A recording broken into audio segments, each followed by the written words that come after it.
গতকাল রাত থেকে বিভিন্ন কর্মসূচি গোটা বাংলা দেখছে। গতকাল মশাল মিছিল, গোটা রাত জাগা, এবং তারপর আজকে গোটা দিন ধরে নানা কর্মসূচি, সেটা বাবা মায়ের ডাকা এবং বিরোধী দলনেতা তাদের ডাকা নবান্ন অভিযান, বিকেলবেলা অভয়া মঞ্চের কালীঘাট অভিযান, এবং আজকে আমাদের ওয়েস্ট বেঙ্গল জুনিয়র ডক্টরস ফ্রন্টের পক্ষ থেকে আরজি করের ক্রাই অফ দ্য আওয়ারের সামনে এবং বিভিন্ন মেডিকেল কলেজে প্রতিবাদী জমায়েত।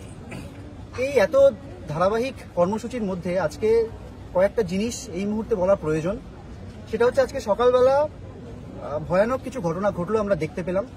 আমরা এই মুহূর্তে মেডিকা সুপার স্পেশালিটি হসপিটাল সেখান থেকে এসে তারপর এখানে এই প্রেস কনফারেন্সটা করছি।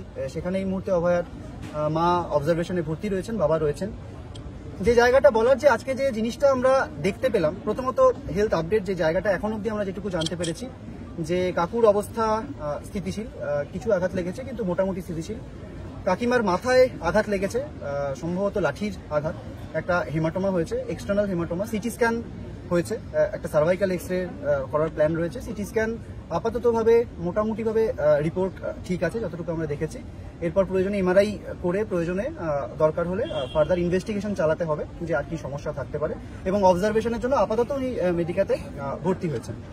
তো এই জায়গা থেকে কয়েকটা জিনিস বলার, এক হচ্ছে যে আজকে একটা বছর পেরোলো, একটা বছর ধরে অভয়া বিচারহীন। অভয়ার ন্যায় বিচারের জন্য সকলে রাস্তায়, আমরা West Bengal junior doctors front তো বটেই, বাকি প্রত্যেকে নিজের নিজের জায়গা থেকে রাস্তায় রয়েছে। কিন্তু আজকে যে নক্কারজনক ঘটনাটা আমরা দেখলাম, যে এতদিন আমরা উন্নাও হত্যাচারের কথা বলতাম, যেখানে ধর্ষিতা যে হয় তার বাড়ির লোকের উপর কি অত্যাচার হয়েছে, কি আক্রমণ নেমে আমরা সেটা দেখেছি। আজকে পশ্চিমবঙ্গের বুকে দাঁড়িয়ে একজন মহিলা মুখ্যমন্ত্রী, তিনি পুলিশ মন্ত্রী, তিনি মমতা বন্দ্যোপাধ্যায়, তার রাজত্বে আমরা যে ভয়ানক জিনিসটা দেখলাম, যে একজন শোকসন্তপ্ত পিতা মাতা তারা ন্যায় বিচারের জন্য রাস্তায় নেমেছেন, তারা রাস্তায় ছিলেন আজকে একটা গণতান্ত্রিকভাবে এবং শান্তি। আমরা একদম বললেও বিশ্বাস করতে পারবো না যে কাকু কাকিমা সেখানে গিয়ে বিশৃঙ্খলা সৃষ্টি করছিলেন, ব্যারিকেড ভাঙছিলেন। আমাদের কেউ বললে এটা বিশ্বাস করাতে পারবে না। সেই জায়গায় দাঁড়িয়ে আজকে তাদের উপর আক্রমণ হলো এবং কাকিমার মাথা মেরে ফুলিয়ে দেওয়া হলো, ঘাড়ে ধাক্কা দেওয়া হলো, এই জিনিসগুলো হলো। আজকে পুলিশকে আমরা স্পষ্টভাবে বলতে চাই, এই যে এইভাবে তারা সমস্ত কণ্ঠরোধ করতে চাইছে। আমাদের বাড়িতে পুলিশ সমন পাঠাচ্ছে, সেটা তো ঠিক আছে, সেটা আমরা মেনে নিয়েছি, আমরা জানি এটা আমাদের সাথে হবে। 14 তারিখের আজ অব্দি কোনো বিচার হয়নি। 14ই আগস্ট আরজি কলেজে ভাঙচুর হয়েছিল, তার কোনো একটা লোককেও সে গ্রেপ্তার করে কোনো জেলে ভরতে পারেনি, একটা চার্জশিট দেয়নি। সরকারি সম্পত্তি নষ্ট হয়েছিল, তার জন্য কিছু হয়নি। আর আজকে অভয়ের মা বাবাকে আমরা দেখলাম পুলিশের হাতে হেকেল হতে হলো, মার খেতে হলো। এই লজ্জা রাখার কোনো জায়গা নেই। এই মহিলা মুখ্যমন্ত্রী, যিনি কিনা পুলিশ মন্ত্রী, তার রাজত্বে, তার প্রশাসনিক ব্যর্থতা এটা যে এইরকম একটা জায়গায় তাকে মার খেতে হলো। এই লজ্জা রাখার কোনো জায়গা নেই। কিন্তু দ্বিতীয় একটা কথা বলতে চাইবো, যে বিরোধী দলনেতা তিনি বলেছিলেন যে তিনি অরাজনৈতিকভাবে তিনি দায়িত্ব নেবেন, এই আয়োজন করবেন এবং এই কর্মসূচি করবেন। আমরা বলছি, আমাদের দিক থেকে আমরা স্পষ্ট বলতে চাই, এটা যদি আমাদের কোনো কর্মসূচি হতো, তাদের দিক থেকে দায়িত্ববোধের অভাব বলে আমাদের মনে হয়েছে। যে কোথায় এতজন নেতা ছিল, তাদের কারোর গায়ে তো হাত পড়লো না। আমাদের কোনো কর্মসূচি হলে আমরা বুক ঠুকে বলতে পারি যে অভয়ের মা বাবার গায়ে একটা আঁচড় পড়ার আগে আমাদের বুকের ওপর দিয়ে যেতে হতো, আমাদের মাথা ফাটতে হতো, তারপর গিয়ে অভয়ের মা বাবা অবধি পুলিশ পৌঁছতে পারতো। সেই জায়গাটা দায়িত্ব নেওয়া উচিত ছিল, এই জায়গাটা তারা ব্যর্থ হয়েছে, এটা কিন্তু মেনে নিতে হবে। এরপর আসছি যে জায়গাটায় দেখুন, একটাই কথা বলার, এখনো কাকিমা অবজারভেশনে রয়েছেন। কালকে আবার আমরা যাব, রাতের বেলাও আমরা যাব। নিয়মিত আমরা যোগাযোগ রাখছি, কাকুর সাথে নিয়মিত ফোনে কথা হচ্ছে, সব জায়গাটা আমরা নজর রাখছি। কোনো রকম অসুবিধা হলে আমরা সবসময় পৌঁছবো।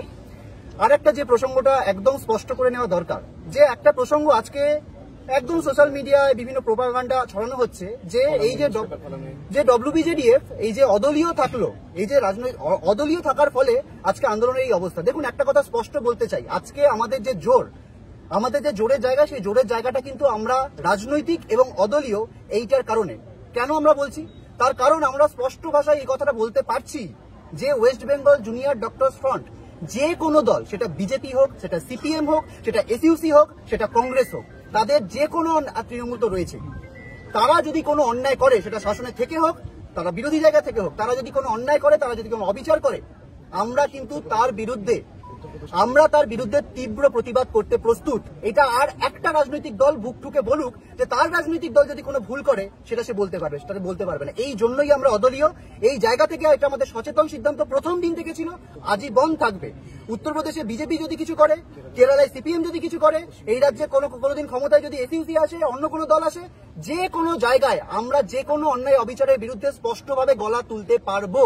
এই জায়গাটাই আমাদের জোরের জায়গা। এই জায়গা যদি বাকিরা কেউ মনে করেন যেটা আমাদের দুর্বলতা, তাহলে সেটা মনে করতে পারেন। আমরা মনে করি এটা আমাদের জোরের জায়গা, এটা আমাদের স্পর্ধার জায়গা। হামলার প্রতিবাদে তোমরা কি কোনো আন্দোলন নতুন করে? অবশ্যই দেখুন, ওটা অবশ্যই আমাদের আক্রমণটা হয়েছে। আপাতত আমাদের মূল লক্ষ্য তারা যাতে স্টেবল থাকেন, তারা যাতে শারীরিক এবং মানসিকভাবে সুস্থ থাকেন, তাদের পাশে দাঁড়ানো, এইটা আমাদের প্রায়োরিটি, এইটা আমাদের প্রাথমিক প্রায়োরিটি। যে তারা যাতে মানসিক, দেখুন শারীরিকভাবে বিধ্বস্ত তো হয়েছেন, তারা মানসিকভাবে অত্যন্ত এটা সত্যি আমরাও বিশ্বাস করতে পারছি না, এটা আমরা ভাবতে পারিনি যে পশ্চিমবঙ্গের বুকে দাঁড়িয়ে এরকম জিনিস দেখতে পাবো, যে একজন সবহারা মা বাবা তার গায়ে এরকম ভাবে লাঠি বাড়ি পড়তে পারে। এটা আমরা মেনে নিতে পারছি না। অবশ্যই আমরা রাস্তায় নামবো, আমরা আলোচনা চলছে আমাদের মধ্যে, আরো বহু কিছু নিয়ে আমাদের রাস্তায় নামতে হবে। এই যে আমাদের বাচ্চা বাচ্চা ছেলে মেয়েদের বাড়িতে পুলিশি সমন পাঠানো হচ্ছে, এক একজনের বাড়িতে 9টা করে পুলিশি সমন পাঠানো হচ্ছে, আমরা দেখবো ওই কলকাতা পুলিশ যেদিনকে জিজ্ঞাসাবাদ করতে ডাকছে, সেদিনকে শুধু যাদের জিজ্ঞাসাবাদ করতে ডাকছে তারা যাবে না, আসলে গোটা আন্দোলনকারী জনতা যাবে এই প্রসঙ্গটা তুলতে, যে কই ভাই 1 বছর আগে যখন অনশন মঞ্চে মহিলা পুলিশের শ্লীলতাহানি হয়েছে বলে তুমি বলছো, পুলিশকে নাকি গ্রিভাস আর্ট করা হয়েছে বলে বলছো, 1 বছর পর তোমার মনে পড়ছে যে 1 বছর আগে এই জুনিয়র ডাক্তাররা অনশন মঞ্চ থেকে অনশন করতে করতে পুলিশকে পিটিয়েছিল, আর আজকে এসে তুমি তার নোটিশ পাঠাচ্ছ, আজকে তুমি অভয়ের মা বাবার হাতে গায়ে হাত তুলছো। ফলত সবকিছুর বিচার হবে, জনতার আদালতে হবে। ফলত কেউ যাতে না মনে করে যে সবাই পার পেয়ে যাবে। আমরা যে কথাটা বারবার বলেছি, আমরা একটা কথাও ভুলিনি, ভুলতে দেব না। যতগুলো পাপের হিসেব সব কিন্তু জমা হচ্ছে, কেউ কিন্তু এর থেকে পার পাবে না। নোটিশে আন্দোলনের প্রভাব পড়বে একটাই, যে আমরা অন্তত বুঝতে পারবো যে আমরা ঠিক পথে চলেছি। এই যে পরপর নোটিশ, এক একজনের বাড়িতে 9টা নোটিশ। আমরা আইনজীবীদের সাথে কথা বলছি, তারা বলছে এটা নজিরবিহীন, যে একজনের বাড়িতে একসাথে 9টা এফআইআর করা হয়েছে, তাকে গোটা দিন নাকি জিজ্ঞাসাবাদের জন্য রাখা হবে, নজিরবিহীন। 4 জন আলাদা ইনভেস্টিগেটিং অফিসার একই বক্তব্য দিয়ে আলাদা আলাদা এফআইআর করেছে। একজন অনশনকারী, সে 12 তারিখ গত বছর 12ই অক্টোবর সে আইসিইউতে ভর্তি হয়েছিল, তার নামে কেস দেওয়া হয়েছে। সে 12 তারিখ নাকি সে পুলিশের সাথে মারামারি করেছে, সে নাকি পুজো পরিক্রমা করে প্যান্ডেলে অসভ্যতা করেছে। এই তো অবস্থা। ফলত সবকিছুর হিসাব হচ্ছে। দেখুন, শেষ অব্দি সবকিছু জনগণ দেখছে, জনগণ বুঝবে, জনগণ সবকিছু দেখতে পারে, জনগণ শেষ কথা বলবে। আজকে যে কথা বলা হচ্ছে না, আমরা কি চাইছি, কে কি চাইছে, সেটা প্রশ্ন নয়, প্রশ্ন হচ্ছে জনগণ কি চাইছে, জনগণ কখন কি চাইছে, জনগণ কখন কতটা খেপবে, কতটা গণজাগরণ হবে, সেটা কিন্তু কারুর বোঝার ক্ষমতা নেই। এই কথাটা কিন্তু প্রত্যেকটা রাজনৈতিক দল মাথায় রাখে। সামনেই দুর্গাপূজা, এই পুজোর মধ্যে কি কোনো সাধারণ মানুষের কাছে পৌঁছবার কোনো কর্মসূচি তোমরা নেবে? দেখুন, সেটা আমাদের মধ্যে অবশ্যই আলোচনা থাকবে। সেরকম যদি কোনো কর্মসূচি থাকে আমরা অবশ্যই জানাবো।